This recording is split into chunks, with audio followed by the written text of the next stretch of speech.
السلام علیکم ورحمۃ اللہ وبرکاتہ۔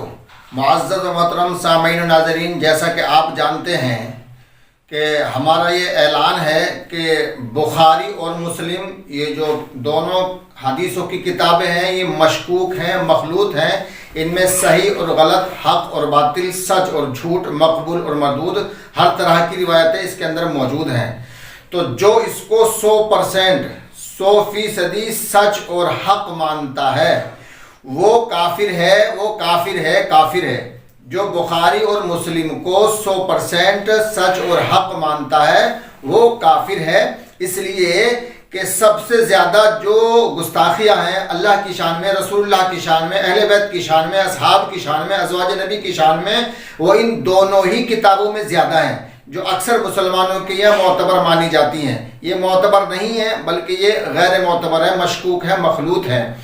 اور ان بخاری اور مسلم دونوں نے حضور اکرم صلی اللہ علیہ وآلہ وسلم کی شان میں بہت بڑی گستاخیاں کی ہیں۔ جیسے کہ ہم نے اپنی پچھلی ویڈیو میں بتایا تھا کہ بخاری اور مسلم نے رسول اکرم صلی اللہ علیہ وسلم پر یہ بہتان الزام لگایا ہے کہ حضور اکرم صلی اللہ علیہ وآلہ وسلم عورتوں کو عیاشی کے لیے نعوذ باللہ من ذالک بلوایا کرتے تھے، اور عورتیں ان سے رسول سے پناہ مانگا کرتی تھیں نعوذ باللہ من ذالک، اور رسول کو بازاری اور اپنے آپ کو ملکہ بتایا کرتی تھیں۔ یہ نبی کی شان میں گستاخی ہے، اور یہ بخاری اور مسلم دونوں میں روایت موجود ہے۔ آج جو مجھے بیان کرنا ہے تو وہ یہ بیان کرنا ہے کہ بخاری نے اور مسلم نے حضور اکرم صلی اللہ علیہ وآلہ وسلم کا جھوٹا آپریشن کیا ہے، یعنی جبریل سے حضور علیہ السلام کا آپریشن کرایا ہے بخاری نے اور مسلم نے۔ اور آج میں بخاری اور مسلم کا سچا آپریشن کروں گا۔ سامعین محترم، میرے ہاتھ میں یہ ہے صحیح مسلم، یہ صحیح مسلم ہے، اور اس کی جلد ہے جلد نمبر 1 صحیح مسلم کتاب الایمان۔ صحیح مسلم جلد نمبر 1 کتاب الایمان، اس میں یہ روایت کر رہے ہیں عن انس بن مالک ان رسول اللہ صلی اللہ علیہ وآلہ وسلم اتاه جبریل وهو يلعب مع الغلمان فأخذه فصرعه فشق عن قلبي فاستخرج القلب فاستخرج منه علقة فقال هذا حظ الشيطان منك ثم غسله في طست من ذهب بماء زمزم۔ ترجمہ سن لیجئے گا۔ انس بن مالک رضی اللہ تعالیٰ عنہ سے روایت ہے، رسول اللہ صلی اللہ علیہ وآلہ وسلم کے پاس جبریل علیہ السلام آئے اور آپ لڑکوں کے ساتھ کھیل رہے تھے۔ انہوں نے آپ کو پکڑا اور پچھاڑا اور دل کو چیر کر نکالا، پھر اس میں سے ایک پھٹکی جدا کر ڈالی اور کہا کہ اتنا حصہ شیطان کا تھا تم میں، پھر اس دل کو دھویا سونے کے طشت میں زمزم کے پانی سے۔ اب عزیزان ملت اسلامیہ، یہاں قابل غور باتیں ہیں۔ انس بن مالک سے روایت ہے کہ رسول اللہ صلی اللہ علیہ وسلم کے پاس جبریل علیہ السلام آئے۔ جبریل علیہ السلام، یہ واقعہ اس وقت کا ہے نعوذ باللہ من ذالک کہ جب حضور اکرم صلی اللہ علیہ وآلہ وسلم جو ہے دائی حلیمہ کے یہاں پرورش پا رہے تھے اور بکریاں چرانے کے لیے گئے تھے۔ یہ دائی حلیمہ کا رسول نے دودھ پیا ہے یا نہیں پیا ہے، بکریاں چرائی ہے کہ نہیں چرائی ہیں، اس کا بھی آپریشن کروں گا۔ دائی حلیمہ کے یہاں حضور اکرم صلی اللہ علیہ وسلم نے پرورش ہی نہیں پائی۔ یہ تاریخ اور یہ روایتیں بالکل جھوٹی ہیں، اس کا بھی میں آپریشن کروں گا کہ رسول نے پرورش ابو طالب کے گھر پائی ہے یا حلیمہ کے گھر پائی ہے۔ تو یہ اس وقت کا بیان کر رہے ہیں مسلم صاحب۔ آپ لڑکوں کے ساتھ کھیل رہے تھے، انہوں نے آپ کو پکڑ لیا اور پچھاڑا، یعنی جبریل آئے زبردستی ان کو پکڑ لیا اور چت کر دیا، پچھاڑ دیا، رسول کو گرا دیا نعوذ باللہ من ذالک، اور دل کو چیر کر نکالا، یعنی سینہ چیرا، اس کے اندر سے دل نکال لیا، پھر اس میں سے ایک پھٹکی جدا کر ڈالی، یعنی اس میں سے کچھ حصہ دل کے اندر سے کچھ حصہ جدا کر ڈالا، اور کہا کہ اتنا حصہ شیطان کا تھا۔ کیا کرے؟ یعنی رسول اکرم صلی اللہ علیہ وآلہ وسلم کے دل کے اندر شیطانی حصہ تھا۔ یہ عربی عبارت ہے فقال ھذا حظ الشیطان۔ پھر اس کو دھویا سونے کے طشت میں زمزم کے پانی سے۔ تو یہ ہے مسلم، اور یہ کہہ رہے ہیں کہ رسول اکرم صلی اللہ علیہ وآلہ وسلم کے سینے کو چیر کر دل نکالا اور دل کے اندر سے جو شیطانی حصہ تھا وہ نکال دیا۔ یہ مسلم ہے، یہ ہے بخاری شریف۔ یہ جو کہتے ہیں نا قرآن کے بعد بخاری کا مرتبہ ہے، اس بخاری کی حرکت دیکھ لو کیا کیا ہے اس بخاری کی حرکت۔ یہ جلد نمبر ہے جی 1، جلد نمبر 1، کتاب المناسک، صحیح بخاری شریف عربی اردو، کتاب المناسک ہے، اور باب نمبر ہے 1036۔ اب روایت سنیے گا۔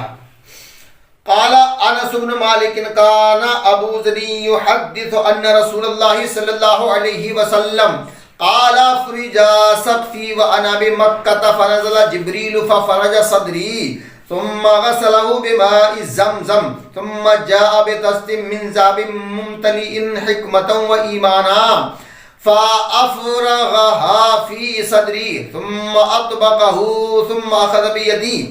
ترجمہ سن لیجئے گا۔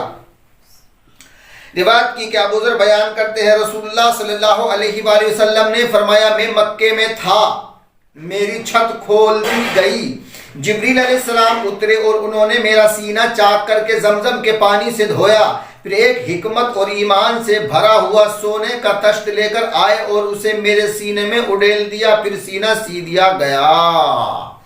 یہ بخاری صاحب کہہ رہے ہیں کہ جب میں نبی بن گیا اور مجھے معراج کو جانے کے لیے بلایا گیا، یعنی اللہ نے معراج پہ بلایا، تو جبریل علیہ السلام چھت پھاڑ کے آئے، چھت پھاڑ کے میرے گھر میں آئے، میرا سینہ بھی پھاڑ دیا، میرا دل بھی نکال دیا، اور دل کو سونے کے طباق میں زمزم کے پانی سے دھویا۔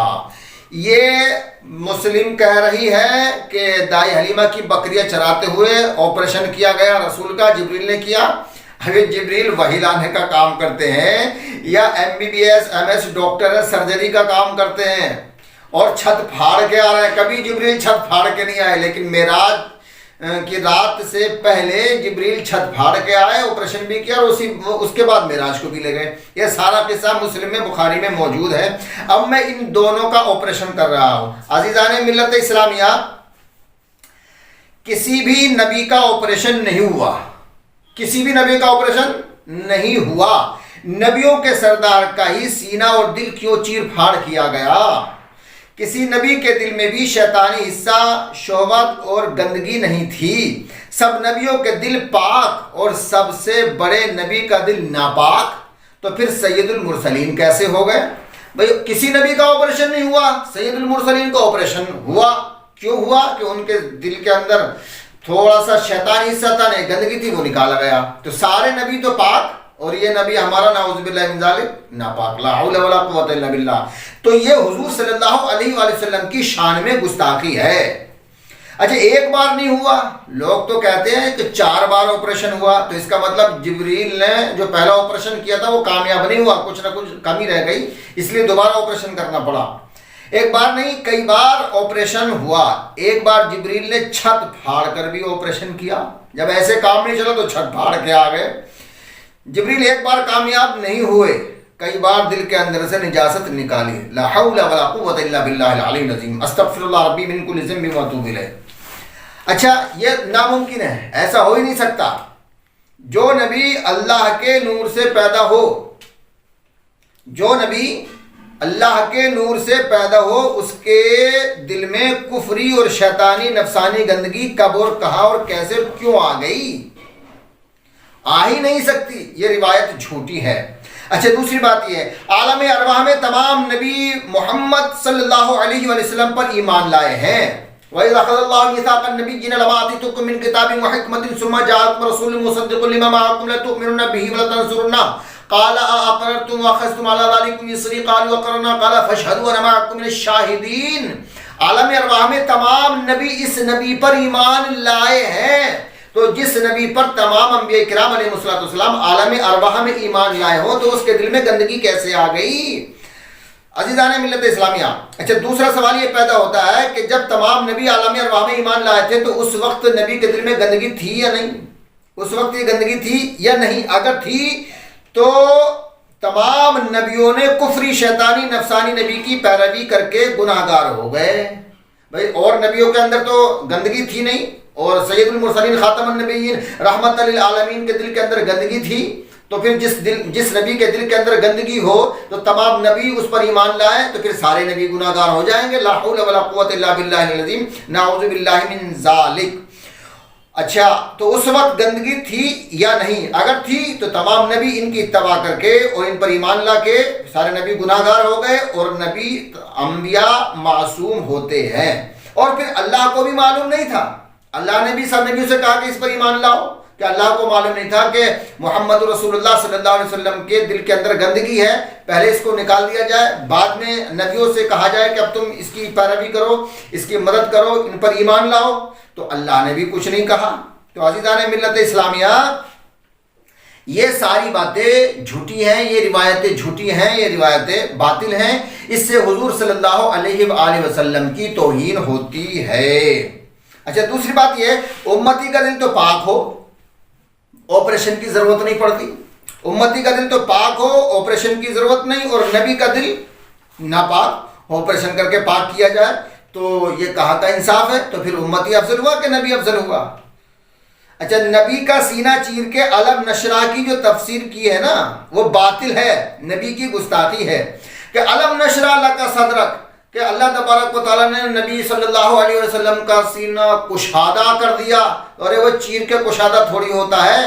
اللہ نے فرمایا میں نے تیرے سینے کو علم سے بھر دیا. تو اب اگر سینہ چیر کے علم بھرا جاتا ہے تو کیا رسول کا ہی سینہ کیوں چیرا گیا؟ تمام نبیوں کے پاس علم تھا, ان کا سینہ کیوں نہیں چیرا گیا؟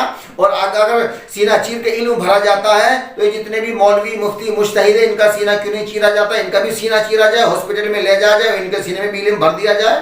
تو یہ ساری بکواس ہے. علم نشرہ لک صدرک سے شق صدر مراد نہیں ہے, بلکہ وہ اللہ تبارک و تعالیٰ کا علم دینا مراد ہے. علم نشرہ سے مفتیوں مفسروں دھوکہ مت کھانا. یہ جو نبی کا سینہ چیر کے علم نشرہ کی جو تفسیر کی ہے وہ غلط ہے, وہ باطل ہے, یہ نبی کی گستاخی ہے. یہ روایت آیت کی مخالفت کر رہی ہے. الا عباد اللہ المخلصین, اللہ نے فرمایا کہ جو میرا خاص بندہ ہوتا ہے اس پر شیطان کا اثر نہیں ہوتا. ارے جب امتی مخلص ہو تو اس پر شیطان کا اثر نہیں ہوتا, تو جو نبی ہو اور نبیوں کا بھی امام ہو اس پر شیطان کا اثر کیسے ہو جائے گا؟ تم نے یہ لکھ کیسے دیا حفظ شیطان, کہ شیطان کا حصہ نبی کے دل کے اندر تھا؟ تو یہ نبی کی گستاخی نہیں تو اور کیا ہے؟ سینہ چیر کے ایمان و علم بھرا گیا, یہ تو خلاف فطرت, خلاف قانون الہی, خلاف عقل ہے. اس روایت سے حضور علیہ السلام کی توہین ہوتی ہے, اس لیے یہ روایت جھوٹی ہے, غلط ہے, باطل ہے. اس لیے ہم کہتے ہیں, اس لیے تو ہم کہتے ہیں کہ بخاری مسلم کو جو 100% سچ حق مانے وہ کافر ہے, وہ کافر ہے, وہ کافر ہے. یہ بخاری مسلم سے لوگ گمراہ ہو رہے ہیں. اگر یہ جھوٹی روایتیں نکال دی جائیں تو بہت اچھا ہو جائے گا, مسلمان گمراہی سے بچ جائیں گے. اور اگر یہ غلط باطل گندی روایتیں بخاری اور مسلم سے نہ نکالی گئیں تو آنے والی نسل اور زیادہ گمراہ ہو جائے گی. اور ان روایتوں کا نتیجہ ہے جو آپ دیکھ رہے ہیں, مسلمان کافر ہو رہے ہیں اور کافر مسلمانوں پر اعتراض کر رہے ہیں.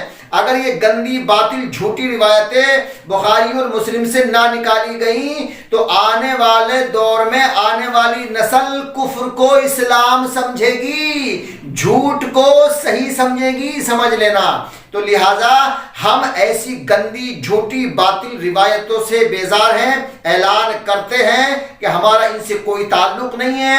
ہم صرف اور صرف اس روایت کو مانتے ہیں کہ جس روایت کی قرآن تصدیق و تائید مطابقت موافقت کرے. استغفر اللہ ربی من کل ذنب و اتوب الیہ. اور عزیزان ملت اسلامیہ, آپ جیسا کہ جانتے ہیں کہ منافق اس کو کہتے ہیں جو علی سے جلتا ہے, وہ میرے چینل کو سبسکرائب نہیں کرے گا. جو پنجتن سے بالخصوص سیدہ فاطمہ الزہرا سلام اللہ علیہا سے سچی پکی محبت کرتے ہیں تو وہ میرے چینل کو حضرت فاطمہ الزہرا سلام اللہ علیہا کے واسطے سے میرے چینل کو ضرور بالضرور سبسکرائب کریں. میرے چینل کا نام ہے قاری احمد حسن آفیشیل, قاری احمد حسن آفیشیل. اس کو ضرور سے ضرور